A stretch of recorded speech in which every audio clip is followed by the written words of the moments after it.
Okay, so this is a new version of the shape program that uses arrays instead of single variables. As you can see, it's substantially different from the previous one, although some parts are the same. For example, we're still importing the random number generator here. So I'm going to talk about how this works in this video and go into a little bit more detail about how these arrays work in the second one.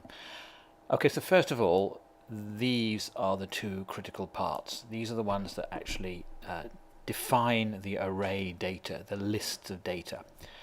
We'll take the second one first because it's a little bit easier. Now, this declares an array of integers. We can see that it's an integer here because it says int. Then we have these square brackets which basically say it's an array. Then we have a name as always. And then after it we have a comma separated list of values, in this case integers, within curly brackets. Now in this particular case we're creating an array and we're sticking in the initial data values at the same time. We don't have to do it like this, and in a later video we'll see a different way of creating arrays which are empty to start with. Now the difference between this and an ordinary variable is these square brackets here. If we take these away, this is just then an ordinary int, although in fact of course this over here means it won't compile. But as soon as I put the square brackets in, we're creating an array or a list.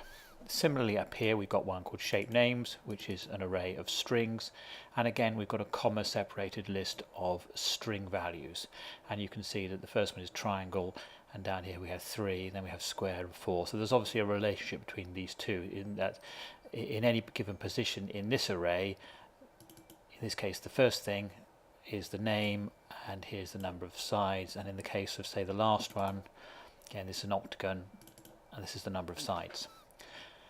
Now the way we print this out just has these 3 lines here. There's none of the big switch statement we had before, and once again we see these square brackets showing up here. So rather than actually doing anything individually and checking each individual one, we're just printing out this thing, shape name sides and shape sides here. So we use these square brackets to indicate which element of an array we're dealing with. The second thing to notice is that when we use this random number generator here to generate the actual shape we're interested in, then we've got something rather different. So rather than having a constant value and then adding in the last case, triangle, which represented 3, we've got this shape names.length. Shape names.length is the number of elements in the array called shape names. Okay, so in this case it's got 1, 2, 3, 4, 5, 6. So shape names.length is 6.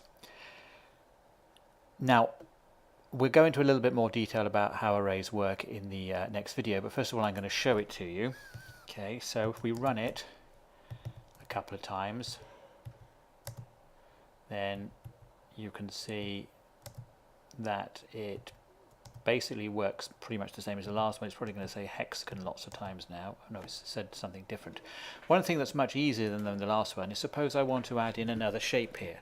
I can just add in decagon, and decagon has 10 sides, and notice I don't have to go in order. I can miss one out. I don't have to go 8, 9, 10. I just have to list the data items I'm interested in. In this case I've got these shapes here from triangle up to decagon. I've missed out the 9-sided shape, which is a nonagon, and I've just here listed this number of sides each of these particular shapes has, and because I've missed out nonagon I've skipped 9 here. So all I have to do is change that, and then in principle I can just recompile it, and it'll probably take a while to get to the point where it prints out. There we are. See, it's printed out decagon, and all I've done is added in the extra data. This shape names.length has automatically worked out that the array is now longer. The data's in there. The rest of the code is exactly the same. One of the advantages of using arrays like this is that we can write code so that we have to change very, very little if we change the actual data we're dealing with. Okay, in the next video we're going to go on to seeing how we can access and manipulate data in arrays.